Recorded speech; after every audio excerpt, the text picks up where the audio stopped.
एक गांव में एक गरीब आदमी अपने बेटे के साथ रहता था। उसका बेटा पढ़ाई में बहुत ही अच्छा था, लेकिन उस गरीब आदमी के पास अपने बेटे की पढ़ाई के लिए पैसे नहीं थे। वह गरीब आदमी मेहनत मजदूरी करके अपने और अपने परिवार का गुजारा कर रहा था।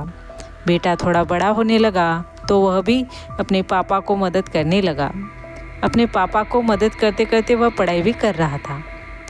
वह 12वीं अच्छे नंबर से पास हो गया, पर वो आगे की पढ़ाई नहीं करना चाहता था। पर उसके पापा को लगता था कि उसका बेटा पढ़ाई में अच्छा है, इसलिए उसकी आगे की पढ़ाई शहर में होनी चाहिए। पर उसके पास पैसा ना होने के कारण लड़का मना कर रहा था। पर उसके पापा ने अपनी ज़मीन गिरवी रखी और पैसे लिए और अपने बेटे को पढ़ाई के लिए शहर भेजा और अपने बेटे से कहने लगा, बेटा पढ़ लिख कर अफसर बनकर आना और अपनी गिरवी रखी हुई ज़मीन छुड़वा लेना। बेटा कहने लगा, पापा मैं आपको छोड़ के नहीं जाना चाहता। उसके पापा कहने लगे, बेटा तुम हमेशा के लिए थोड़ी ना जा रहे हो, तुम तो पढ़ाई के लिए जा रहे हो, बस कुछ ही दिनों की बात है। फिर वह लड़का पढ़ाई के लिए शहर चला जाता है। लड़का मन लगाकर पढ़ाई कर रहा होता है। पढ़ाई के साथ साथ वह पार्ट टाइम जॉब भी करता है और अपने पापा को पैसे भेजता है। लड़का अच्छे नंबर से पास होने के कारण उसे बड़े कॉलेज में एडमिशन मिला होता है। जहाँ सिर्फ बड़े बड़े घर के बच्चे पैसे भरकर आए होते हैं, वहाँ उसे फ्री में एडमिशन मिला होता है। एक दिन उसकी नज़र अपने कॉलेज में पढ़ने वाली अमीर लड़की पर पड़ी और उसे प्यार हो गया।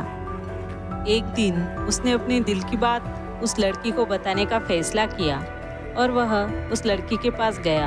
उसे पता नहीं था कि उस लड़की को अपने पैसों का बहुत ज़्यादा घमंड था और वो गरीबों को नीची निगाह से देखती थी।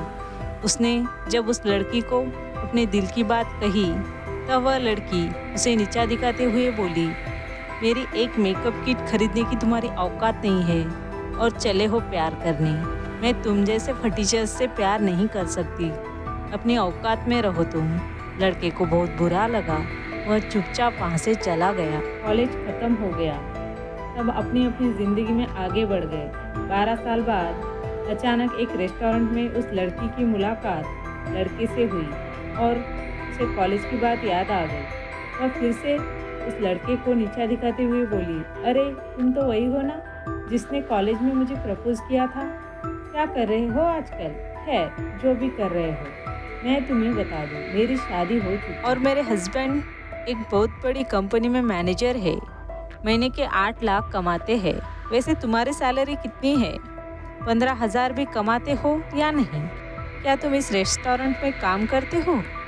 तुम्हारा हुलिया ही बता रहा है कि तुम यहाँ काम करते हो, और क्या ही करोगे? तुम जैसे लोगों को कौन काम देने वाला है? लड़का खामोश रहा। वह यह देखकर हैरान था कि इतने सालों बाद भी वह लड़की बिल्कुल भी नहीं बदली थी। तभी लड़की का पति वहाँ आ गया।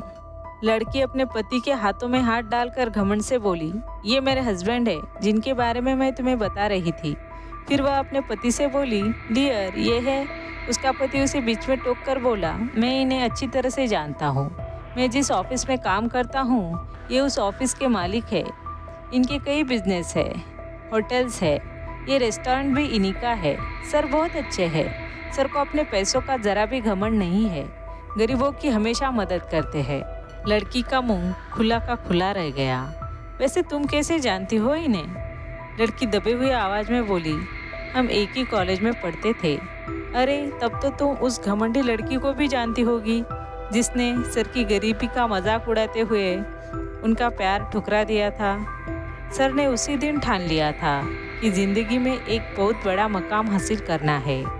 आज वो लड़की सर को देखेगी तो ज़रूर पछताएगी। दोस्तों, इस कहानी से हमें यह सीख मिलती है कि जिसे हम दिल से चाहते हैं, वही इंसान अगर हमारा दिल दुखाए, अपमान करे, हमें नीचा दिखाए, तो उसके कहे शब्द हमें कांटे की तरह चुभते हैं और हमें कुछ करने की ताकत देते हैं।